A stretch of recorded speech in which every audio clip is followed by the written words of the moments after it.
Assalamualaikum warahmatullahi wabarakatuh. Bapak, Ibu, dan seluruh keluarga besar pensiunan di seluruh penjuru tanah air. Sebelum Bapak dan Ibu geser layar atau pindah ke video lain, kasih saya beberapa menit perhatian penuh ya. Jangan buru-buru skip, karena apa yang mau kita bahas ini bukan gosip, bukan isu liar di grup WA, bukan clickbait. Ini soal hak Bapak dan Ibu yang lahir dari puluhan tahun pengabdian. Hak yang secara hukum melekat dan nggak datang dari belas kasihan siapapun. Jadi ayo duduk santai, tarik napas, dan dengarkan dari awal sampai akhir. Jangan sampai setengah dengar, karena satu kata yang salah paham bisa bikin resah berbulan-bulan. Mari mulai dari hal yang kadang jarang diomongin secara terbuka. Jadi pensiunan itu nggak gampang loh. Banyak orang bayangin masa pensiun itu enak, santai di rumah, hangout sama keluarga, nggak ada tekanan kerja. Tapi bagi yang benar-benar ngalamin, fase ini adalah perubahan besar dalam hidup. Dari rutinitas yang jelas tiba-tiba berubah jadi hari-hari yang lebih sepi. Selama puluhan tahun, Bapak dan Ibu bangun pagi dengan tujuan, pakai seragam dengan bangga, berangkat kerja dengan tanggung jawab, selesaikan tugas, ada target, ada atasan, ada rekan kerja, ada rutinitas, dan setiap awal bulan, gaji masuk lengkap dengan tunjangan. Lalu tiba-tiba semua itu berhenti. Nggak ada lagi apel, rapat, tanda tangan berkas, atau tunjangan aktif. Yang tersisa cuma dana pensiun sebagai sumber utama hidup. Di titik ini, banyak hati mulai diuji. Secara ideal, masa pensiun itu harusnya masa paling tenang. Masa menikmati hasil kerja keras, menikmati buah pengabdian, masa di mana negara hadir memastikan kita nggak hidup kekurangan. Tapi kenyataannya, nggak sedikit pensiunan yang tiap awal bulan menatap saldo rekening campur aduk. Ada harapan, ada syukur, tapi juga ada cemas. Cukup nggak buat kebutuhan bulan ini? Kalau harga sembako naik lagi gimana? Kalau tiba-tiba sakit dan butuh biaya mendadak? Kalau ada kebutuhan keluarga yang nggak terduga, di tengah kondisi kayak gini, kabar soal kenaikan gaji dan rapel pensiun muncul. Dan pas kabar itu pertama kali terdengar, banyak hati kembali nyala. Ada yang tersenyum lega, ada yang berlinang air mata, ada yang langsung ngitung tambahan buat kebutuhan rumah tangga, ada yang diam-diam cuma berbisik, semoga beneran terrealisasi. Soalnya bagi pensiunan, rapel itu bukan cuma angka tambahan. Rapel itu simbol pengakuan, simbol bahwa pengabdian nggak dilupakan, simbol bahwa hak yang sempat tertunda bakal dibayar utuh. Tapi setelah pengumuman, bulan demi bulan berlalu, sebagian masih terima nominal lama di rekening. Kegelisahan mulai muncul lagi. Kapan cair? Benarkah ini nyata? Jangan-jangan cuman wacana, cuman janji. Nah, di sini saya minta kita tarik napas sejenak. Tenangin pikiran. Jangan biarkan kekosongan informasi diisi spekulasi. Berdasarkan info resmi, kenaikan gaji dan rapel bukan isu tanpa dasar. Dana udah dialokasikan di anggaran negara. Penyalurannya lewat lembaga resmi, PT Taspen dan PT Asabri. Secara hukum, kebijakan ini sah. Jadi, nggak ada pembatalan sepihak, nggak ada penghapusan anggaran mendadak, nggak ada permainan dana di balik layar. Lalu kenapa belum semua orang nerima bareng-bareng? Jawabannya simpel, ini soal skala nasional. Bayangin jutaan penerima dari seluruh pelosok negeri, nggak mungkin transfer semua di waktu yang sama. Ada proses teknis, verifikasi, dan validasi data. Tahapan ini penting supaya nggak salah transfer. Jadi lebih baik bertahap tapi aman, daripada cepat tapi berisiko. Ingat, rapel itu hak, bukan bantuan sosial, bukan bonus, bukan sedekah. Selisih kenaikan yang memang menjadi hak penerima sejak tanggal berlakunya aturan. Karena hak nggak boleh dipotong tanpa dasar hukum. Siapa saja yang berhak? Semua pensiunan ASN PNS, purnawirawan TNI, pensiunan Polri, janda duda, dan ahli waris sesuai ketentuan. Dan satu hal penting, nggak perlu daftar ulang, nggak ada biaya administrasi tambahan.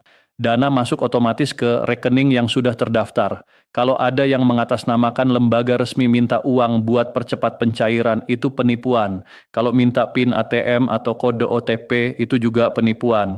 Lembaga resmi nggak pernah minta data rahasia via telepon atau pesan singkat. Selanjutnya soal pertanyaan klasik. Kenapa nominal rapel beda-beda walaupun pensiun di tahun yang sama?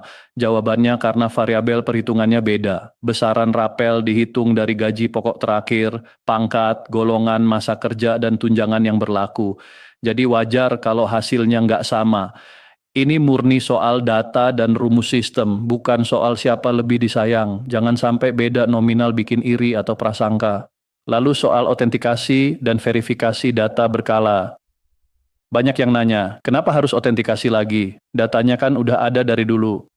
Otentikasi penting buat memastikan, pertama, penerima masih berhak, kedua, rekening masih aktif, ketiga, data identitas sesuai catatan kependudukan terbaru. Kalau ada ketidaksesuaian, pencairan ditahan sementara sampai data lengkap. Ditahan bukan berarti dibatalkan. Dana nggak hilang, cuma nunggu administrasi lengkap. Di sini peran keluarga penting.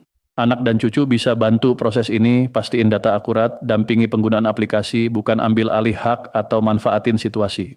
Sekarang soal penipuan digital. Di tiap kabar, baik soal pencairan, selalu ada pihak coba ambil keuntungan. Penipuan makin canggih, pakai logo resmi, bahasa formal, bahkan sebut nama lengkap dan nomor pensiun. Tapi prinsip sederhana, lembaga resmi nggak pernah minta PIN, OTP, atau transfer biaya administrasi. Kalau ada yang minta data rahasia, stop komunikasi. Jangan panik, jangan terpancing. Paling aman kalau ragu, datang langsung ke kantor cabang resmi, tanya di loket dengan petugas jelas. Sekali data sensitif diberikan, risiko kehilangan dana gede, dan proses hukum buat ngembaliin uang nggak gampang. Sekarang mari kita bahas hal yang jarang disentuh. Ketika rapel masuk, saldo rekening nambah, wajar ada perasaan lega dan bahagia. Tapi hati-hati, euforia bisa bikin pengeluaran nggak terkendali. Rapel bukan uang kaget, bukan hadiah mendadak. Itu hak tertunda. Penggunaan harus penuh perhitungan. Prioritas pertama, kesehatan, pemeriksaan rutin, obat, nutrisi. Setelah itu kebutuhan pokok, perbaikan rumah kecil kalau perlu, bayar kewajiban yang sudah direncanain. Hindari investasi yang janji untung besar cepat, hindari usaha yang enggak dipahami. Banyak pensiunan kehilangan dana karena tergiur iming-iming atau karena enggak tega nolak pinjaman keluarga. Rapel kesempatan memperkuat keamanan finansial, bukan ajang pembuktian atau balas budi tanpa batas. Kalau mau nyimpan, pilih instrumen resmi dan aman, produk bank pemerintah atau simpanan berjangka. Di usia pensiun, kehilangan uang enggak cuma materi, tapi bisa guncang rasa aman dan kesehatan. Tanggal pencairan sering bikin bingung. Tanggal yang diumumkan pejabat itu, tanggal mulai implementasi nasional, bukan berarti semua rekening terima di jam yang sama. Sistem besar selalu ada urutan, sinkronisasi data, dan antrean. Kalau setelah tanggal itu dana belum masuk, jangan langsung prasangka buruk. Periksa data, pastikan nggak ada masalah administrasi, tanya jalur resmi. Masa pensiun nggak cuma soal finansial, tapi juga identitas. Selama bertahun-tahun identitas melekat pada jabatan, seragam, institusi. Ketika itu selesai, muncul ruang kosong yang kadang nggak disadari. Di ruang kosong itu, isu keuangan jadi sensitif. Setiap perubahan nominal terasa besar, setiap keterlambatan bikin khawatir. Manusiawi, tapi penting sadar ketenangan batin berdampak besar ke kesehatan. Stres berkepanjangan bisa pengaruhi tekanan darah, tidur, daya tahan tubuh. Jadi selain hak terpenuhi, pikiran jernih sama pentingnya, keluarga juga penting. Rapel bukan cuma soal penerima, tapi juga dinamika keluarga. Ada keluarga yang diskusi bareng, ada yang simpan diam-diam, ada yang tertekan karena permintaan bantuan datang dari banyak arah. Penting komunikasi terbuka tapi tegas. Hak pensiun buat menopang hidup di masa tua. Kalau mau bantu anak atau cucu, buat batas jelas. Jangan sampai demi nyenengin orang lain, hak sendiri terganggu.